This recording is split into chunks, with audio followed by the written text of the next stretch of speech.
invader. Eat. Eat. The only reason I can see for our fighting is that your uniform is a different color than mine. Do you understand my language? I suppose not.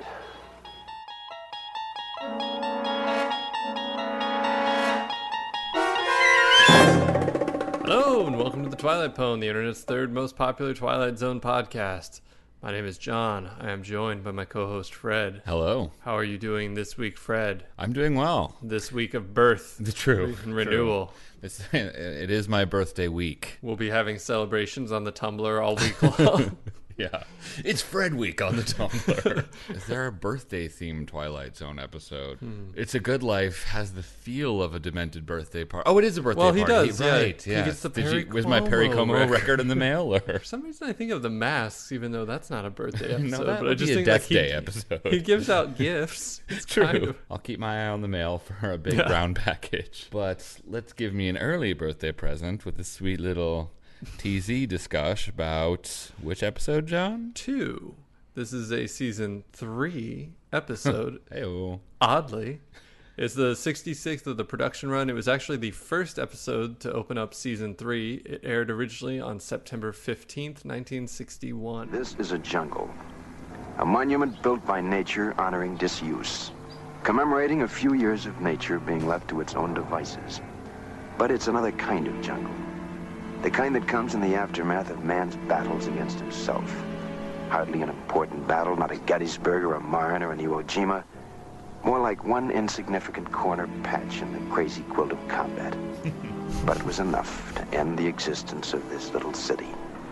It's been 5 years since a human being walked these streets. This is the first day of the 6th year, as man used to measure time. The time perhaps 100 years from now, or sooner. Or perhaps it's already happened 2 million years ago. The place, the signposts are in English, so that we may read them more easily. But the place is the Twilight Zone.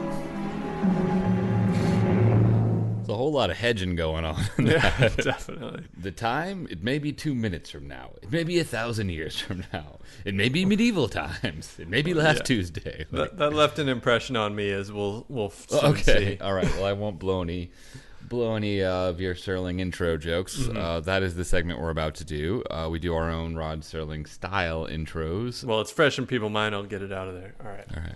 The time? Perhaps just yesterday. Or more likely tomorrow. Yesterday wouldn't make much sense. In fact, maybe it's like 100 years from now.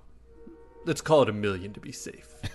The place? Oh, gee, I hadn't thought that far yet. Looks like the street signs are in English. I guess it's most likely England. Or the U.S. Maybe parts of Puerto Rico. I don't... Canada? Maybe? Guam?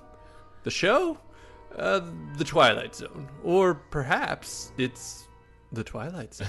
Nice. He's very much like, the place? Don't ask me. The people? Frankly, I don't want to tell you. The show? Your questions are getting a little invasive. This interview's over. Yeah. Here's mine. The Cold War? More like the Hot War. Mutually assured destruction? More like mutually assured seduction. 2 enemy combatants wandering a post-apocalyptic landscape, hunting each other? More like 2 enemy combatants wandering a post-apocalyptic landscape, wanting each other. The Twilight Zone? More like the Twilight Bone. Or the Twilight Zone, I guess. Nice. Yeah, this whole podcast has been winding up to the Twilight Bone joke. I don't think we've made it yet. It's pretty shocking when you think of how quickly we discovered the boner clip, but we haven't made that so clever pun. That little jewel. We've been waiting to drop it. 2+ years, but we got there. This is, as we've already mentioned, a 3rd season episode. You can check it out on Netflix if you want, but we're about to spoil the plot, so you have been warned. The episode opens on kind of like a post-apocalyptic city, as Serling was saying. It's kind of a clever reveal because they start by showing us like vines and then it pans down and we see a street sign. And did you notice the intersection?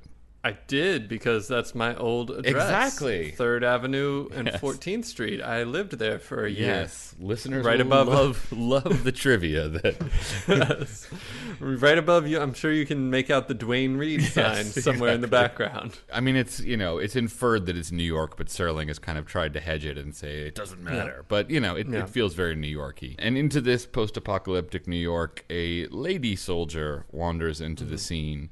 Did you notice when she wanders by this broken-down truck, there's like this skeleton arm hanging out of the truck? It really feels like a post-apocalyptic haunted house. Like, it very much feels like dry ice is going to come out of that truck. Just like a post-apocalyptic guy dressed like Jason who just grabs her and screams, exactly. then goes back into his corner for the next person. Yeah. It's around this time she passes a sign for Midtown restaurant. Yes. But she's at 14th Street, which made me question the New York City thing, because I don't think anyone would really think of 14th Street as Midtown. That's true, but maybe it's like a chain or something. That popular local chain of Midtown restaurants. Right, those popular chains that give you confusing directions right there in the name. Yeah, especially for a city that's so like focused on hyper local. You know how every 5 years there's a new fake neighborhood in New York. Right. She wanders over to a theater that promises footage of enemy foot troops landing. It's kind of weird because they keep sort of redundantly telling us like a war has happened, but it's like, doesn't Serling already say that at the very beginning? I kind of wonder whether the episode was written to be more subtle about how this city got so dilapidated, and Serling just came in and was like, it was a war. You know what I mean? Have we ever really answered the question of the actual Serling intros and if they were all written by the writer, or if Serling had a hand in because remember, there was some polishing writer who was really proud that Serling used his written intro. I think that other writers write them, but I think Serling kind of like doctored them, Right. Or just like, touched them up maybe here and there. Exactly, yeah. Yeah. Okay. Anyway, she walks by and sees some dresses in a store window. Something about her, kind of going oh, a dress. There's something about a post-apocalyptic soldier, but she's still a dame. I don't know. There's something a little bit. What's the proper word? It's not reductionary. What's sexist? Yeah, sexist is probably the right word. Yeah. The lady soldier wanders into a restaurant, hoping to find some canned food. A shadow crosses over her, and another soldier steps into the restaurant. And it's not just any soldier, but Charles Bronson. Who, frankly, I mean, at the time, if you were going to take bets on who'd survive the apocalypse, Bronson would be near the top. I kind of liked interpreting this episode as just that's literally Charles Bronson, the person. And he was the only one who survived the apocalypse. So it's Charles Bronson. And he's got another kind of uniform on. So you get he's on the opposite side of this future or past or present war than the lady. And quickly that becomes obvious because the lady soldier throws some stuff at him. But thankfully the restaurant was stocked with stage props instead of actual pots and pans, because she keeps wailing on him with a cast iron skillet and he's fine. Didn't she chuck a knife at him, like a cleaver? Yeah, I think so initially. Which I actually found that very refreshing. She chucks a cleaver at him and it just bangs off a wall. Oh, you mean as opposed to going thonk, thonk, thonk, thonk? Yeah, and it's just kind of nice. It's so rare that people are willing to admit that it's very hard to throw a knife into a wall. Does this come from personal experience practice? People had a lot of expectations for me in junior high, and I got trouble delivering. Just cut to John's room right now. There's all these holes in the wall, dents. Right. I thought it was a pretty good struggle. I mean, they do you're fight. Kind of joking about the pots and pans, but I mean, frankly, for cool.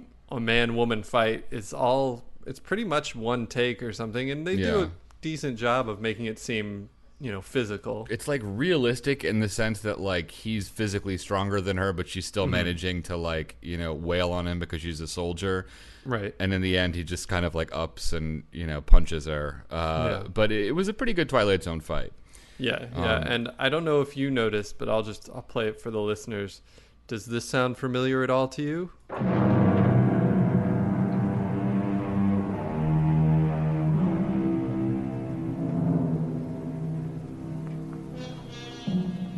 Plays, I think, right after he punches her. So no, what is that? So that sound cue is somewhat famous as the opening sound cue for the CBS Mystery Radio Theater. I'm probably mispronouncing that. It's most old-time radio went out by the 50s, more or less, but this program actually ran from 74 to 82. Whoa, really? So Yeah, it was relatively contemporary. I've listened to some of them because I like old-time radio, so... Bronson wins the fight. He knocks out the lady soldier, and then he steals... we learned the canned food was canned chicken drumsticks. Have you ever had canned chicken drumsticks? That sounds like brutally foul to me. Oh, it's all got to be farm to table. You can never eat a canned chicken drumstick. Exactly. What an elitist snob that... I don't just love canned pork parts. All I know, I like to stop by KFC on the way home, get a can. You know, you get home, you get it off with the can opener, and just that's a good family meal. Yep. And it keeps forever. Exactly, and just pour the liquid in everyone's glass and top it off, and I'm a snob. Yeah. I don't know. Maybe if you use 11 essential herbs and spices, some of them are delicious preservatives. I don't know. But anyway... he scarfs down a couple of those delicious chicken drumsticks, and then goes over the corner and reads a newspaper. Yes, lest we bury the lead. True. I wish we had a jingle just for this. This was so exciting. Did you see, Fred? You're blowing it because it's not this paper. No, you're blowing it because there's one on this paper too. Really? There is? I had to change from the video I was watching because it was low resolution, sign into Netflix, and then zoom and enhance. Damn. But there is, you can just barely see a building code under fire. Oh, a building code under newspaper. fire. Oh, yes. Okay, yeah. I feel like we should sort of re-explain what this is because we've gotten a few confused emails about why we're so obsessed with building codes under fire. There are these like filler articles that people would use when they made fake newspapers for movies. So obviously the main headline is like "Big bomb comes" or "Aliens are here," but obviously you have to fill out the paper. And you want to choose stuff for your filler that's like noticeably not eye-catching, so all the attention is on aliens landed. So it's usually very boring, dry little headlines. And new petitions against tax and building code under fire are two of the most commonly used ones. And we haven't seen one in a while, but apparently we've been looking. Yes, we've been on the hunt. Yeah. After he gets through with the paper, there's actually kind of a weird, I'd say kind of a dark moment where Bronson, he's looking at like a sexy swimsuit calendar on the wall. And then he looks over at the unconscious lady soldier, and then back at the calendar and at her again. And I mean, the implication is pretty clearly that he's like the suggestion is like, oh, is he gonna rape her? I mean, am I wrong? That's what I took. It was a pretty. I mean, real moment. The Twilight Zone is usually very like. There's like 12 layers of padding between it and sexual innuendo of any kind, and this is like, unless it's an office. True. Good point. Then it's pretty much front and center. I kind of appreciated that they like showed that in a way that was like, probably. But they made it a good character. I mean, it's kind of funny. They do make it a good character moment because it's clear he's kind of like, that's a possibility, but he doesn't do it at all. He like shrugs it off. Yeah, exactly. So he leaves and he wanders around kind of throwing away his chicken bones on the ground, quite rudely, frankly. And then he picks up another paper, and this is where I, in my notes, was really excited because on this paper, it says new petitions against tax. You saw that as well, I assume. Well, yes. This was, kind of the gimme. Exactly. But still, it was a hell of a 1-2 Man, punch. I'm going to get you next time. I thought it would have been kind of cool if he'd kind of like flipped through the headlines and you'd seen like the invasion sort of spool out in reverse. You know what I mean? Mm-hmm. That might have been kind of neat if like the top headline was like, invaders get to city, and then he keeps going, and like the first one is like, they'll never reach us or something like that. Although they'll never reach us is maybe not a great newspaper headline. Right. It's a little editorial in that headline. I mean, it's no enemy threatens to break big bomb code. Right. Bronson also picks up a magazine, but it was like a magazine for ladies who are soldiers or something. But it indicates that this is Bronson's city because he's wearing the same kind of uniform as the woman on the magazine. Sure. So that was a subtle way to show that. He's inspired by this magazine to head back into the resto to wake up the lady soldier, which he eventually does by tossing a rainwater on her face. And we get the first line of dialogue of the episode. The only reason I can see for our fighting is that your uniform is a different color than mine. Do you understand my language? I suppose not. Anyway, I repeat, there's no longer any reason for us to fight. There are no longer any armies. Only rags of various colors that were once uniforms, like the two sets of rags we wear. There are no more boundaries, governments, or noble causes. Therefore, no reason to fight. Hear ye, hear ye! Know ye by these present that I do hereby declare peace upon the entire world! Kind of sounds like Allen Ginsberg reading Howl. That was my takeaway from it. Like, he's got a very specific way of talking. How would you define Charles Bronson's cadence? Like, it's... Oh, I think it's like Bronson. Yeah, it's true. Bronsonian. I mean, he is one of those people who, like, is just kind of he sounds singular. like Bronson, yeah. It's kind of funny because he takes a very Serling-y line, but he makes it, like, sound bizarre in all his own, you know. It's like, that's Serling dialogue, but that's not Serling, you know. Right. A dimension not of sight. He's unimitable. Clearly he's trying to kind of like make friends with the lady soldier, but she's not really buying it. And he leaves her to her chicky supper and then heads back out into the streets of post-apocalyptic New York. He wanders by a barber shop and he gets an idea, which is to go in and give himself a shave. At the doorway, the lady soldier appears, kind of following him hesitantly. He tosses her a bar of soap. Hint, hint. And yeah, he read that right out of the game. Yeah, exactly right. Tosses her some Tic Tacs. Yeah, and you're at a bar, just chuck a bar of soap at the girl. Yeah, they'll figure it's it a out. smooth move. And she washes up too. They're clean and ready for their date of wandering around the city. At this point, the vibe between them is kind of like, I don't know, what's the best way to put it? What stage of the date is this? I'd say it's like, you know, that part of You Got Mail when they're courting, but she doesn't yet know that he owns the big bookstore. You know, they're in the honeymoon period, obviously. Yeah, there's like, they like each other, but they've been hurt in the past. Yeah. So they're kind of like, she doesn't know if she likes him exactly. Yet. They're going to see a movie, which is a natural move on your first post-apocalyptic date.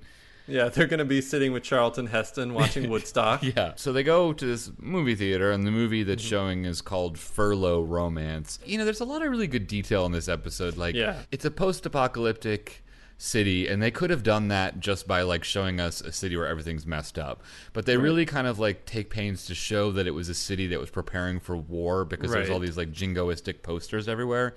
And, you know, they could have just had the movie be, like...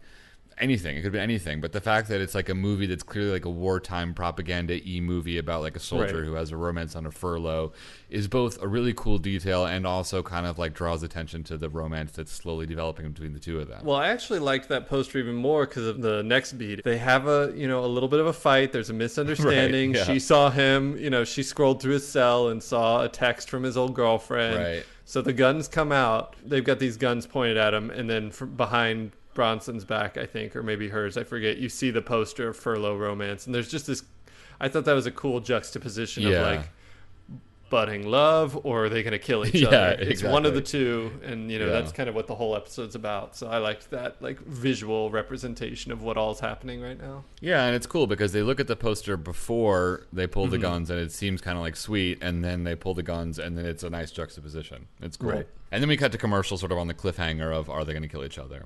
Yeah, will they, won't they?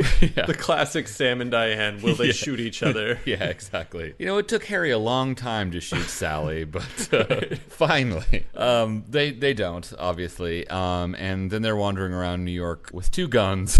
A classic New York romance. New York's like really a character in this episode. Yeah, exactly. It's like a Woody Allen movie with guns. Yeah, they're in Central Park. They're sitting on that little bench right next to the Brooklyn Bridge. It's great. Yeah, Annie Hall is kind of like a redo of this episode. But they go to the dress store again to buy her an oversized shirt and a man's tie.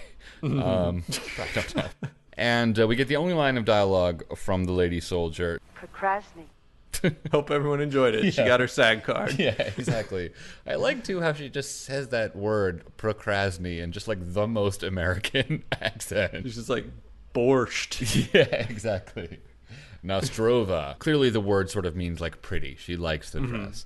And Bronson goes in there and puts it on his credit card and gets the dress for her and tells her to put it on. And I kind of like, this beat was the main like significant moment of the episode I kind of didn't understand, because it's like she like gets it and is going to put it on, and I'm just like, I don't feel like they trust each other enough at this point for her to randomly change into a ball gown. Like, I didn't even, you know what I mean? I thought it was a little weird. We're not getting a ton of dialogue, so we're actually getting not even an ounce of dialogue. Right. Yeah. So it's hard to get a ton of insight into these characters, but still the scraps we've gotten have made this seem... But I don't know. I mean, they had that weird shot at the beginning that seemed vaguely sexist of her kind of checking out. They've laid the sexist groundwork, so here we get the sexist payoff, right? It's just a little bit wonky because it's like, what's the point of even putting on the dress in like this like post-apocalyptic survival mode? Clearly the reason is the plot, so she's going to go put it on. She chooses the most ironically meaningful place to change into the dress, which is a recruitment office for Charles Bronson's army. Yeah, and the future has decided to go retro for their recruitment photos. I mean, we're... That's true. Somewhere 1,000 years in the future, maybe, but it's like all, World War II era. Yeah, or it's a million years in the past, but whatever it is. Whatever. Yeah, it looks like, loose lips sink ships, era graphics. And it reminds her of old times, aka the war, and gets her in the mood to kill.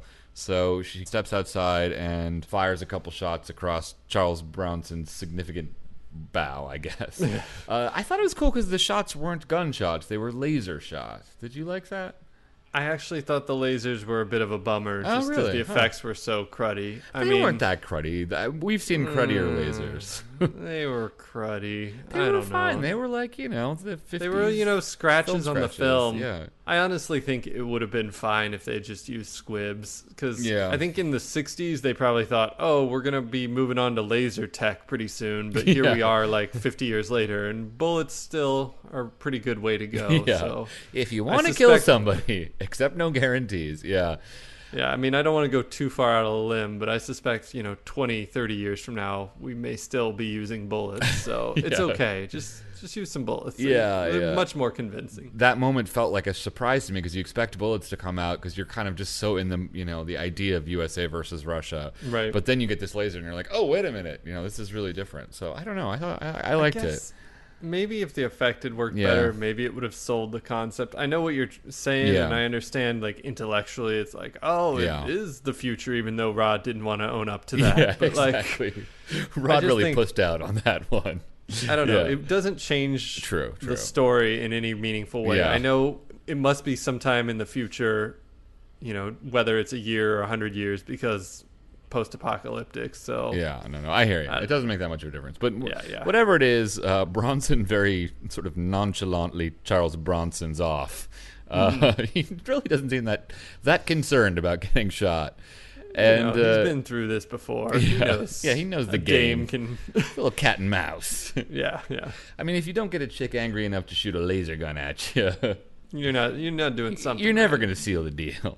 Right. I did like, though, the fact that she felt kind of like caught up in the moment enough to shoot at him, but as he's walking away, not like angry enough to actually kill him. I don't know. It was a nice little moment. Anyway, in the next scene, the lady soldier's alone in the recruitment office. It's a dark and stormy night, and she seems sad. And meanwhile, Charlie B has ditched his soldier costume, and we get some hunky shots of him changing into a suit and a polka dot cravat. For the ladies and those who like the men, he's in pretty good shape. He doesn't look like the average 60s box body dude, Yeah. And the lady appears, and at first you only see her head, and Charlie tells her to get lost. Go away. Go away. You go take your war to more suitable companions. That's a civilian territory. Yeah, I figured there's only 3 lines of dialogue. I might as well just round them all up. Yeah. She's not interested in starting the war. Again, she steps out from behind her hiding place, and she has said yes to the dress. She's wearing the ball gown. She's chosen the matching earrings. Right. Tale as Old as Time plays, and they start dancing. Though I must say, her dress compared to his kind of hobo approximation of a suit. Yeah. This doesn't seem quite even. Yeah, I mean, he's tried, but... Yeah, he very much has a tin can hat on, and she looks like she's a Disney princess. But he comes down to meet her, hands her some jarred banana potatoes, and she finally smiles, and it's a nice little moment.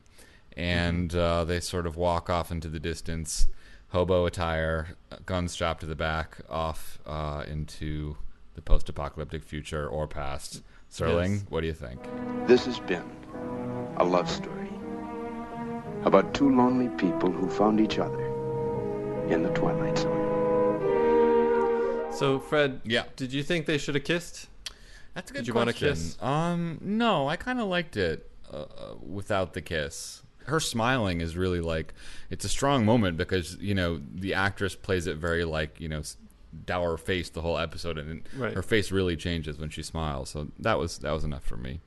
Yeah, no, it's a good, solid ending. That sounds very much like a loser. It was enough that she smiled, John. The date went really well. Yeah, I'm sure things are good. You got a smile. Yeah, a common refrain from our college days. John, she smiled. And it's been our fourth date. Right. Anyway, yeah, I don't know. The episode that obviously comes to mind the most is Probe 7 Over and Out, which we discussed not that long ago. It's a similar thing of, you know, two people maybe in the future, maybe in the past, and, you know, they don't speak the same language, and it's a man and a woman. And obviously that one had the whole biblical twist at the end. But this one, I think, was handled so much better, even without the questionable twist, because their relationship really builds in a natural way. It's not like him sitting down in the dirt and like drawing a circle, and she's like, "Oh, your planet," you know, like Right. you know, the silent relation, the relationship builds without dialogue in a way that's very convincing and feels normal. I mean, maybe the dress aside. Well, and there's just a different context that Yeah. we're seeing them in that's much more interesting. I mean, Probe 7 Over and Out, I guess she's kind of a threatening character. Yeah. Because she, like, beans him with a rock at some Yes, point. bonks. But we don't have this whole historical, clearly Yeah. these two people are on the other side of, like, an all-out war. Yeah, Which raises the tension even further in a way. yeah. Yeah, I definitely agree. The love story in this, or just the relationship between the two characters, is much more interesting than in Probe 7. But I think that, like, it's not like a Cold War metaphor, like, oh, if only we could, like, learn to communicate and Russia would wear a dress, we could figure this thing out, you know? Like, it's just Not Rocky IV. Yeah, exactly, right. Like a shot of Bronson doing push-ups in the woods or whatever. Totally. Wrestling a bear. It's just like a story that takes that as a setting. You know what I mean? It doesn't try to be some big metaphor. I don't know. I mean, I think it's obviously there. Well, this but but I don't think it's overt or. I mean, I think it's so overt that it's like they're not trying to slip anything under the table. Like, I feel like remember that episode, A Quality of Mercy, where the guy turns into a Japanese soldier and he comes back and he's like, oh yeah, maybe we don't have to kill them, you know? Right. Like, that was ridiculous. It's just a story about two people in a weird set of circumstances, and you know, I think I like that. You know, going back to Probe 7 Over and Out, I do think it's interesting that, like, it's always the man who's like, let's stop this fighting, and the woman who's like the bloodthirsty one who wants to keep going with the fight. Like, it's always going to be the guy who, like, sees the folly of war, which is not really. I don't know. In Probe 7, it just read as way more sexist because he was like, here, let me show you how to read, you idiot. Or, I don't know. The dame was much more primitive in that one, for sure. Right. It was very patronizing. Whereas here, I mean, it's not like revolutionary or anything, but I think it worked better because you've got, like, Charles Bronson, who's like the manliest man they could find, probably. Yes. And he's the pacifist. He's like seven Fabios boiled down into a hard nut of a man. Right. But he's the pacifist and she's kind of more the aggressor. And that's, you know, it's an interesting twist. It would be the obvious take to have the attractive young woman be the damsel in distress, but she's the tough one that he's kind of. And he doesn't even really try and win her over. He's not like the Probe 7 guy really trying to, like, show her, like, oh, this is fire. I can teach you the right way. He like, they kind of have their tiff, and he's just like, go away. Yeah. Like, I don't want to deal with you. I mean, I know what you mean, and I thought of that too, but I do think, like, fundamentally the fact that he's, like, wise and can see the error of war is. I mean, I'm not saying this episode is, like, brutally sexist or anything. I mean, compared to the average Twilight Zone that touches on gender politics, it's far and away one of the more advanced. But I do think that, like, you know, yes, it's cool that she's tough, but I do think that there's something to the fact that it's like, it's the man who sees the truth to this, you know? I just disagree on this one. I think they could have done it the way you're saying, and it would have felt a little bit more rote. And I think they did it because they thought it was clever and interesting to have the tough guy be the one who's wanting to put an end to it, and the attractive young lady is the one who's still kind of fighting the battle. I think it's it trying might have for been interesting. weird. I don't think there was any even subconscious sexism. Well, here's another thing. One. Charles Bronson is clearly supposed to represent like the American, where she's that just I'll give you. Okay. I'll give you the like weird nationalism. Okay. I need to get an ism in there, John. What we doing next? Bios and trivia. Bios and trivia. Bios and trivia. Yeah. Scott, Siegfried, Mark Grams Jr., Siegfried and Grams, and IMDb. The woman's description of the dress, as we all remember, procrastinate. Right. Procrastinate. Yeah. Is Russian for beautiful. Yes. So did you look it up, by the way, or did you just read it on IMDb? Just read it on IMDb, but I mean, I think context can tell us most of what we need from that. No, I know, but I was just curious if like they got the word right. Oh, I didn't run it through like Google Translator. I did. Does It was like, weird. Say like sheepdog or something. Yeah, exactly. That'd be kind of awesome. Google Translate saw the language as being Slovak as opposed to Russian, but I kind of like dug around some more, and it is a word, a way to say, quote unquote, gorgeous. Writer-director Montgomery Pittman wanted to cast Sherry Jackson, who happened to be his stepdaughter, as the woman. Yeah. But network executives said that at age 19, she was too young. The role was eventually given to Elizabeth Montgomery, who was 29. So IMDb claims this is one of those few episodes with no supernatural elements. Yeah, but there's like a laser gun. Like, I mean, yeah, it's a laser. It's the future. There's a war. yeah. Well, It's like, is supernatural, does that not include science fiction at all? because I mean, Just 'cause like there's not I know that like a ghost? laser gun is not supernatural. Like, it's not like a ghost laser, Right. but like. That's like saying the little people is not supernatural. Yeah. Because they're space travelers and there's aliens. Yeah, basically That's not supernatural. Yeah, any episode with aliens then would be off limits. Yeah. That's BS. Did you catch the other thing that IMDb suggested about the barbershop thing? Yes. Yeah, I'll go ahead and read that. In Well, an hit the attempt to make- clip. Calculation. I'm nervous that either Fred or one of Fred's acolytes might have put this on IMDb. to but I'll just go ahead and read entrapment. Yeah. In an attempt to make their world seem futuristic to the viewer in 1961, there is a sign in the barbershop showing a haircut cost $5. That would be equivalent to $40 in 2015 money. Okay, that's got to be wrong because I looked it up a little bit. I tried to find the average cost of a haircut in 1960, Right. and like most places said it was like $3 or $4. So it's like, would audiences of the time see it incredibly futuristic if a haircut cost $1 more? You know what I mean? When I saw $5.61, it didn't even register. Yeah, as exactly. like but when you stop and pull me aside and say like, wait a minute, is $5 a reasonable price in 61 for a barber? I just don't know. I mean, I'm guessing it's at least $1, but I don't know. It's not like it's like $100. You know what I mean? I feel like you Yeah. got to go big or go home with inflation jokes, and I feel like if they Totally. did, it was very like tentatively dipping their toes in the water, and I don't know. I feel like the implication that they definitely did this to do that Yeah. it strikes me as like having Is an it original the- source, and it's not in grams. Granted, I did get a couple $5 haircuts from a place just a few blocks from my old apartment. True, on 14th. Because there was a and 3rd, barber yes, academy, yeah, yes. and great haircuts they were, if I recall correctly. She smiled at me, Fred. She Exactly. smiled at my haircut. She pointed and smiled. She pointed to her friends. They liked it too. What do you got from Graham's or any other sources? Yeah, on the street? There's a funny, weird little anecdote from the Graham's book. I'll just read it. May 10th is when a lot of it was filmed. On that same day, a casting call for 8 women and 10 men gave the producer, director, and casting agency their choice of people for photography. All of the calendars and posters hanging inside the rooms were created specifically for the episode. 5 women were selected for the calendar, and out of 3 attractive blondes, 1 was selected to pose in a bikini-style costume. Like, I just feel like that's a really unnecessary process to generate that one calendar. You know what I mean? Like, Yeah. they easily could have just got a bikini calendar, but I don't know, the casting director being like, we I just need to feel get like they- 10 women in here to pose for this. Yeah, what was that one director? Oh, I have a yeah, feeling Lamont he had a Horndog hand- Johnson. Yeah. He was creative consultant on this episode. And there's a cool little bit of trivia actually from the Reba Wisner's book about music in the Twilight Zone, Dimensions Beyond. It talks about how Nathan Van Cleave, who wrote the score for this episode, it was an original score that was then later chopped up and used for the CBS radio dramas. Oh, he interesting. titled, like, basically, you know, the man and the woman have the kind of like their own sonic palette, and the music is different from each one of them.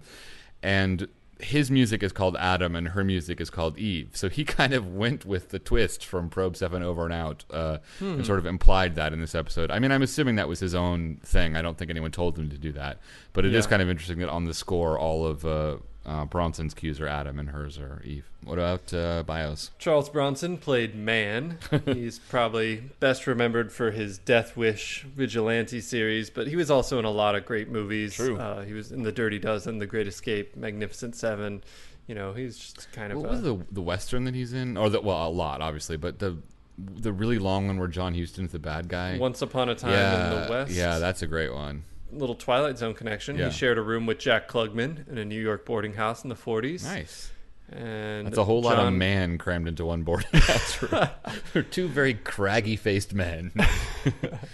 John Huston, the director, once summed him up as, quote, a grenade with the pin pulled. So I hope to one day have someone describe that to me like that. Reviewers, put that into iTunes. And then this is a Bronson quote. I'm sure I'll butcher the accent, but stripping naked is not entertainment. It's for view. I can't. I'm just doing Serling. Yeah, it's for voyeurs, and I don't know. I'll just say it Say straight. it in a low voice. Stripping naked is not entertainment. It's for voyeurs, and I'm damned sure I'm not gonna feed their imaginations and let them get their licks by seeing me totally nude. That's amazing. I feel like he kind of like teased the audience a little bit in this episode. There were a few licks got. It makes me wonder, like, was that something that people were hounding? Yeah, Like, they exactly. were like, His agent was like, Charlie! Bronson, we will double the money.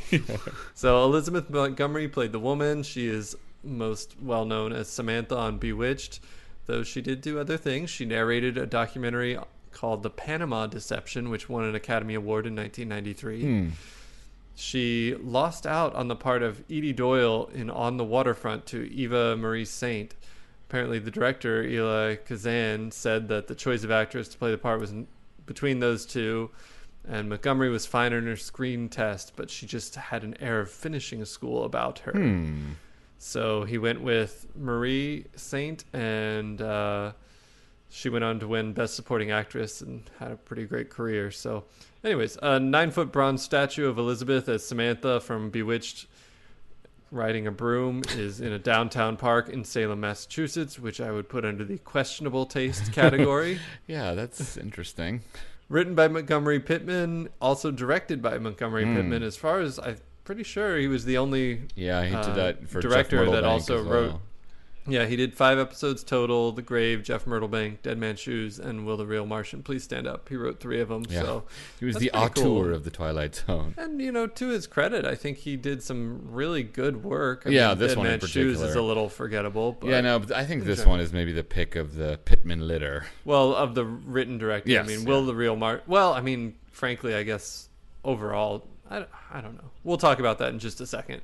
That brings us to the... Inevitable.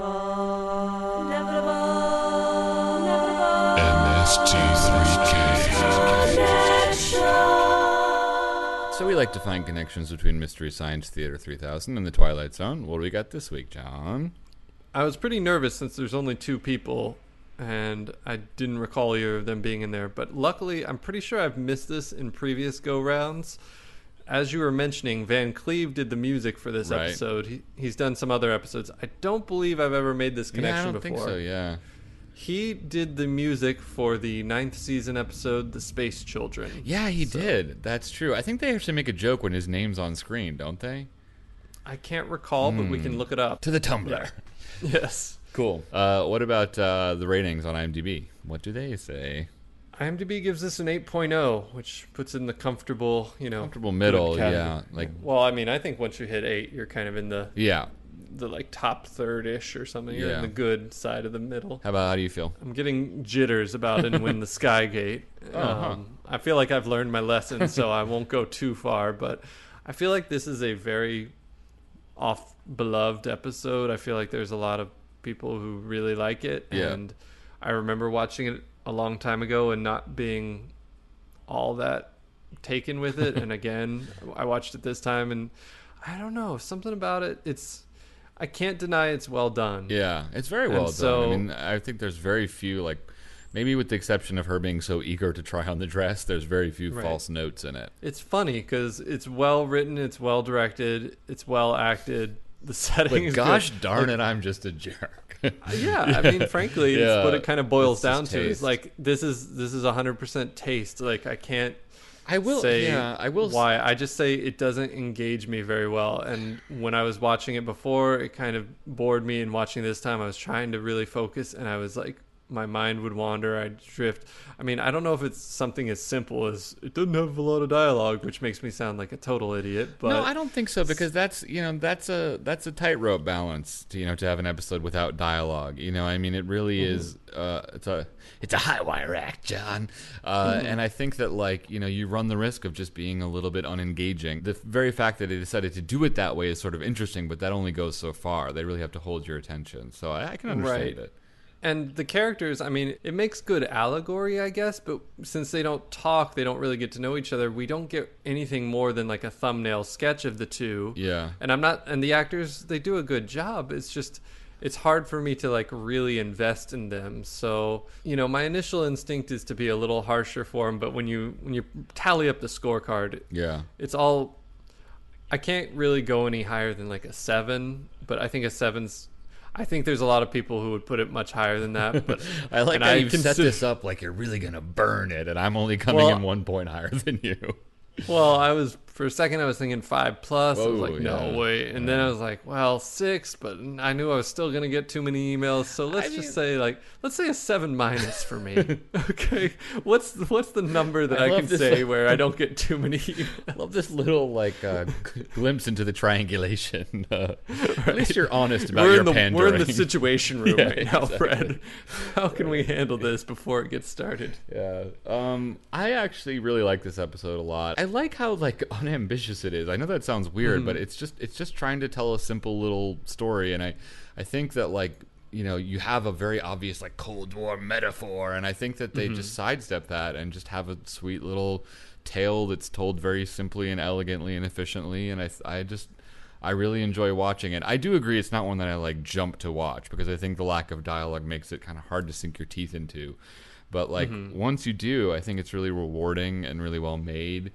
I think it's like an 8 or an 8+. It's maybe not so profound or so personally amazing to me, but just very good and very enjoyable. So I'm going to say, I'm going to say 8. 8.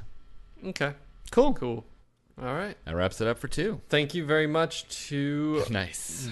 Buxomia on Tumblr and Ashley on Facebook for that request. Thanks, guys. Next week we're going to do another request, The Incredible Something of Horace Somebody.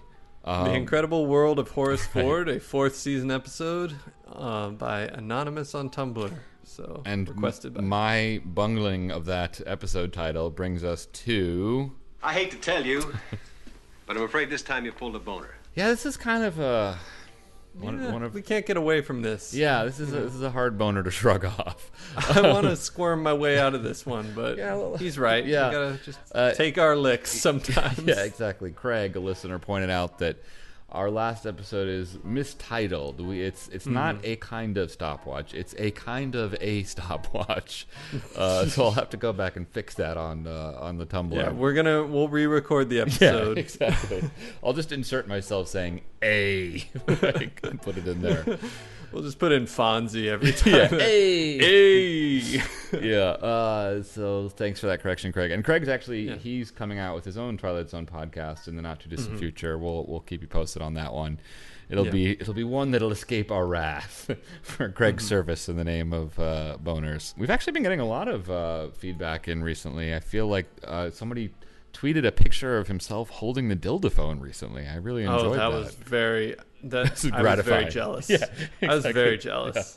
Yeah. I also loved apparently I guess they give you surgical gloves to wear to hold the dildophone. I think that just came with the phone originally when you purchased it. It was just sanitary. Yeah, exactly. So thanks to the listener who put that in. And we also received an email from a listener named John who had some rather serious health problems. Yeah. And he just wrote us a very nice note to say that while he was in the hospital recuperating, he was listening to the show and it helped him feel better and helped that whole process just go a little more smooth. So that was very nice of you to say. Thank you very much, and we hope you just keep getting better. Yeah, thanks, John. If anybody else wants to get in touch with us, there's lots of ways to do it. John, what are they?